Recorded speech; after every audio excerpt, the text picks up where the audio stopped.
Okay बच्चों, तो यहाँ पे में हमारा एक सर्कल का क्वेश्चन है। तो क्वेश्चन क्या कहता है? क्वेश्चन कहता है कि हमारे पास में एक सर्कल है जिसका सेंटर कहाँ पे आपका ओरिजिन पे है, ठीक है। तो आपका सेंटर कहाँ पे ओरिजिन पे है, 0,0 पे सेंटर है। इसको हमने एक सर्कल C1 बोला, इसका रेडियस 1 दिया हुआ है ना। रेडियस कितना दिया हुआ है आपका? इसका 1 दिया हुआ है, ठीक है। आपके पास में दूसरा सर्कल, इसका सेंटर जो है वो कितना है आपके पास में? सेंटर जो है आपके पास में 4,1 पे है। तो 4, मतलब 1 2 3 4 यहाँ पे मान लो लगभग, और 4,1 पे सेंटर, तो यहाँ पे सेंटर मान लो। तो कुछ इस तरीके से सर्कल है ना, इस तरीके से सर्कल है 4,1, जिसको ए बोला जाता है। चलो फाइन। आपको बोला था कि कॉमन टेंजेंट ड्रॉ किया गया है, तो चलो हम लोग कॉमन टेंजेंट ड्रॉ कर देते हैं। ये आपका एक कॉमन टेंजेंट हो गया, ठीक है, और दूसरा आपका ये कॉमन टेंजेंट हो गया, ठीक है। इसको बोला जाता है पी, इसको बोला जाता है क्यू, इसको बोला जाता है एस, इसको बोला जाता है टी। फिर आपको ये भी बोला जाता है कि पी क्यू और एस टी का मिड पॉइंट को ले लो। तो इसका हम मिड पॉइंट ले लेते हैं, लेट्स से दिस वन, मतलब ये दोनों बराबर है। इसका हम मिड पॉइंट ले लेते हैं लगभग दिस वन, मतलब ये और ये आपका बराबर है, ठीक है। अब बोला जाता है कि ये जो है वो एक्स एक्सिस को कहाँ पे इंटरसेक्ट करेगा? ये एक्स एक्सिस को इंटरसेक्ट करेगा सम पॉइंट बी पे। तो हमने इसको क्या कर दिया? बी पे इंटरसेक्ट करा दिया, है ना। बी पे हमने क्या करा दिया? इसका इंटरसेक्ट करा दिया, ठीक है।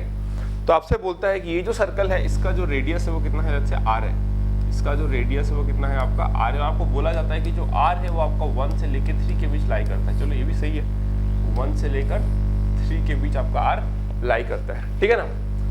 तो आपसे पूछा जा रहा है कि बताओ ये जो आर है वो होगा कितना? आर का जो वैल्यू है वो कितना होगा, ठीक है।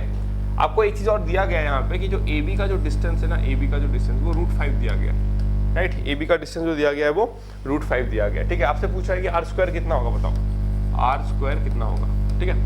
तो सबसे पहली बात हमको पता है कि देखो, अगर आप इस लाइन में देखोगे तो ये क्या है आपका, मतलब जो टेंजेंट आप ड्रॉ कर रहे हो उसको बाइसेक्ट कर रहे हैं। यहाँ पे भी टेंजेंट ड्रॉ कर रहे हो उसको आप बाइसेक्ट कर रहे हो। Rectangle this is what? The radical axis. और रेडिकल एक्सिस जब हम ड्रॉ करते हैं हमको पता है कि जब सेंटर को ज्वाइन करते हैं उसका परपेंडिकुलर होता है। मतलब अगर मैं सेंटर को ज्वाइन करूँ, centre to centre, radical axis हमेशा सेंटर टू सेंटर जब आप ज्वाइन करते हो उसका परपेंडिकुलर होता है। बट आई थिंक उस इन्फॉर्मेशन का यहाँ पे कोई फायदा नहीं है। मैं अगर बोलूँ कि इसका इक्वेशन कितना हो जाएगा, इसका इक्वेशन, तो मैं बोलूँ इस सर्कल का इक्वेशन कितना है, बताओ। इस सर्कल का इक्वेशन ये है x² + y² - 1 = 0। ये सर्कल का इक्वेशन कितना है बताओ। या फिर इसको मैं =1 बोल देता हूँ, है ना। इसको मैं =1 बोल देता हूँ।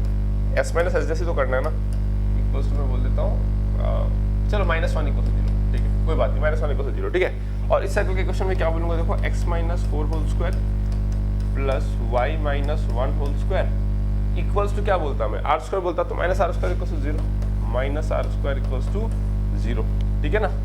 इसको मैं s बोल देता हूँ, ये s है मेरा, और ये लेट्स से s डैश है, ये क्या है मेरा? s डैश है, ठीक है। तो मेरे को पता है ये जो इक्वेशन बनेगा कितना बनेगा? s - s डैश = 0, है ना।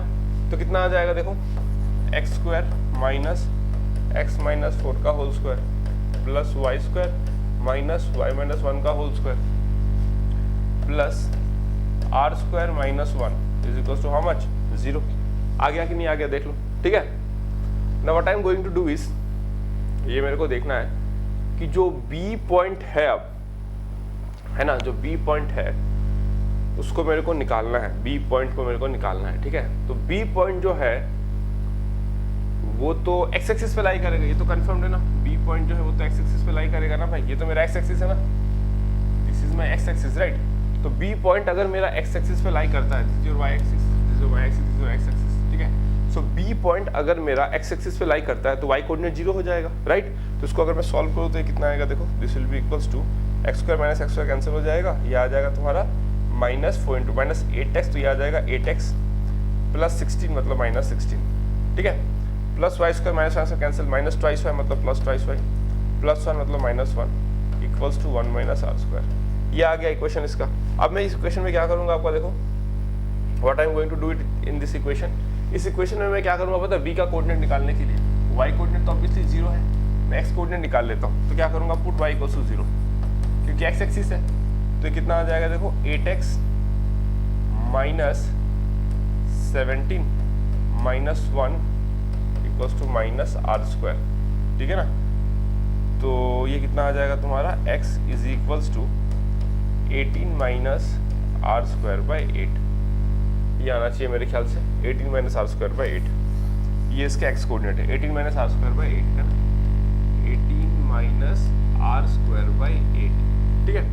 अब मैं क्या कर सकता हूँ, AB का वैल्यू अगर √5 है तो ए बी में मैं डिस्टेंस फॉर्मूला लगा देता हूँ, ठीक है। तो ए बी आपको पता है कितना है, √5 है, तो ए बी स्क्वायर कितना आएगा आपका 5 आएगा। What is A B square, 4 minus 18 minus R square by 8 का whole square plus 1 minus 0 square मतलब 1 स्क्वायर इक्वल्स टू 5, ठीक है। तो कितना आएगा देखो 32 minus 18 plus R square by 64 is equals to कितना 4 आ गया, देख लो। तो इम्प्लाइज दैट, इसको मैं क्या लिख सकता हूँ देखो 32 माइनस 18 से 28 14 हो जाएगा। So 14 plus R square equals to कितना हो जाएगा 64 इंटू 4 256, ठीक है। तो आर स्क्वायर कितना आ जाएगा आपका, ओके वेट, वो 32 minus 6 minus 18 plus R square, अच्छा वेट इसका होल स्क्वायर था ना, यहाँ पे एक होल स्क्वायर लगेगा ना, ये आपका 30, यहाँ पे भी तो स्क्वायर एक लगेगा ना, फाइन, तो ये आपका स्क्वायर लग जाएगा, ठीक है ना। So therefore 14 plus R square equal to कितना आ जाएगा 16 आ जाएगा, है ना। ये तो पॉजिटिव क्वांटिटी है, तो आर स्क्वायर कितना आ जाएगा आपका 2 आ जाएगा, ठीक है। तो आर स्क्वायर का वैल्यू 2 है, ठीक है ना। अगर आपका आर 1 से 3 के बीच लाई करेगा तो आर स्क्वायर 1 से 9 के बीच लाई कर सकते हैं, हाँ ठीक है, परफेक्ट है। तो आर स्क्वायर का वैल्यू कितना आ गया 2 आ गया, तो उसका जो आंसर था वो था आपका 2। सो 2 is the right answer for this particular question. Done, clear.